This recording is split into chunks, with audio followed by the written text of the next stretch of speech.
هنعمل مع بعض النهارده احلى شويه كبد وقوانص. شايفين ما شاء الله شكلهم، وهنطلع معانا الكبد سليمه كده زي ما احنا شايفين ما شاء الله، مش مهريه. شايفين شكلها.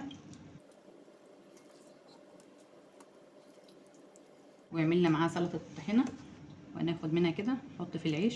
طبعا ممكن تعملي معاها مكرونه حمراء، او ممكن تعملي معاها رز اللي انت حابه، او ممكن تقدميها في عيش كده مع سلطه الطحينه. ممكن تحمري جنبها بطاطس وعليها كده شويه طحينه.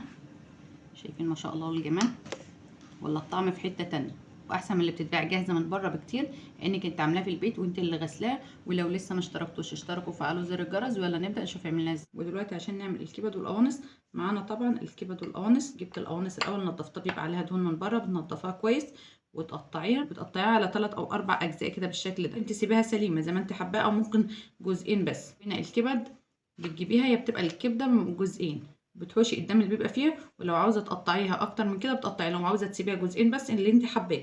انا هنا سايباها جزئين بس، ما قطعتهاش اكتر من كده. وطبعا الكبد والقوانص انا قعدتهم بعصير ليمونتين كبار ومعلقه كبيره من الطحين، وسبتهم حوالي ربع ساعه، وبعدها حطيتهم في مصفى صفوا خالص، ما عادش فيهم اي سوائل. معايا حبايتين كبار من البصل، و3 قرون من كبار من الفلفل، ومعايا قرن فلفل احمر كبير، وحوالي 10 فصوص من الثوم، نص معلقه صغيره من هريسه الشطه. وممكن تستبدلي لو عندك فلفل صغير. بهارات معلقه كبيره من الكمون، معلقه كبيره من الكزبره، نص معلقه من الفلفل الاسود، نص معلقه من بهارات الفراخ. وممكن تستغني عن بهارات الفراخ لو انت حابه تحطي رشه من القرفه، او ممكن تحطي رشه من جوز الطيب. معانا الملح، ومعانا الماده الدهنيه الزيت والسمن.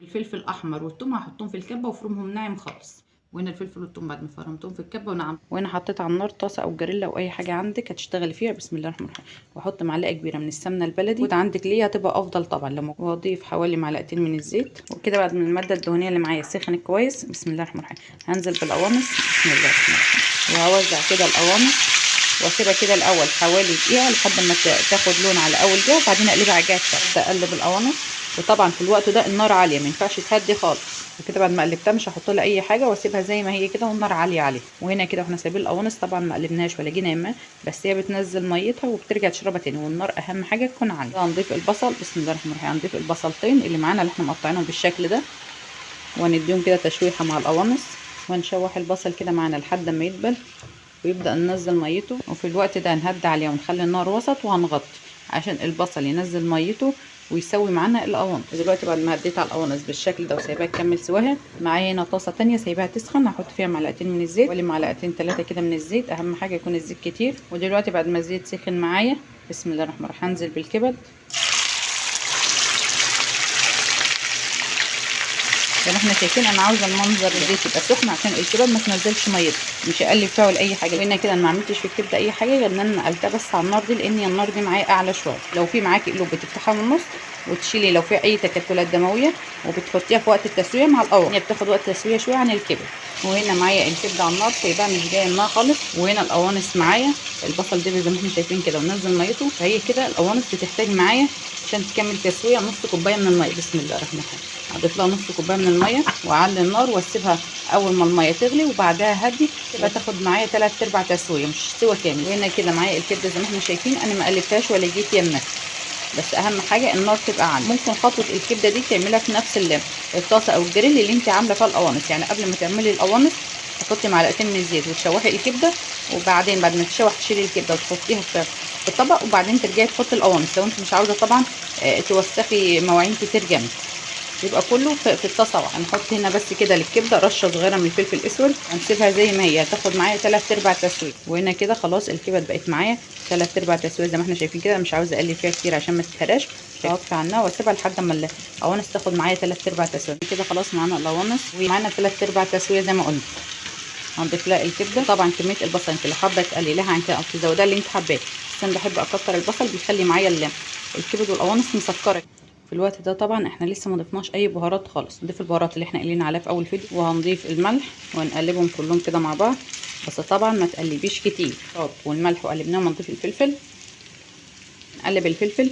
انت لو عاوزه الفلفل يستوى ويبقى دايب خالص هتحطيه بدري عن كده شويه، انما انت لو عاوزاه يبقى معاكي باللون الاخضر وفي قرشه الفلفل الجميله دي هتحطيه في الوقت ده.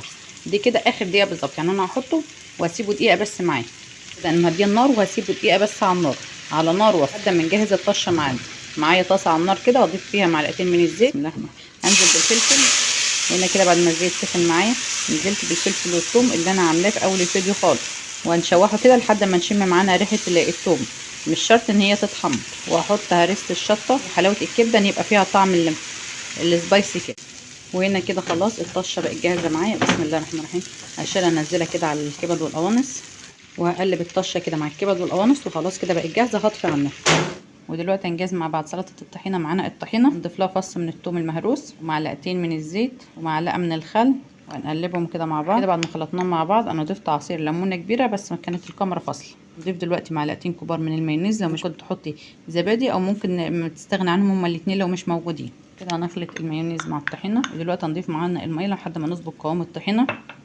وكده بعد ما ظبطت قوام الطحينه معايا ما احنا شايفين كده، طبعا انت بتظبطي القوام اللي انت عاوزاه تقيله او خفيفه عن كده، انت اللي انت حباه. حطيت ربع معلقه صغيره من الكمون وظبطت الملح. وكده خلاص هقلبها وتبقى جاهزه. وهنا كده خلاص بعد ما الكبد والقوانص خلصت معانا قدمناها بالشكل ده.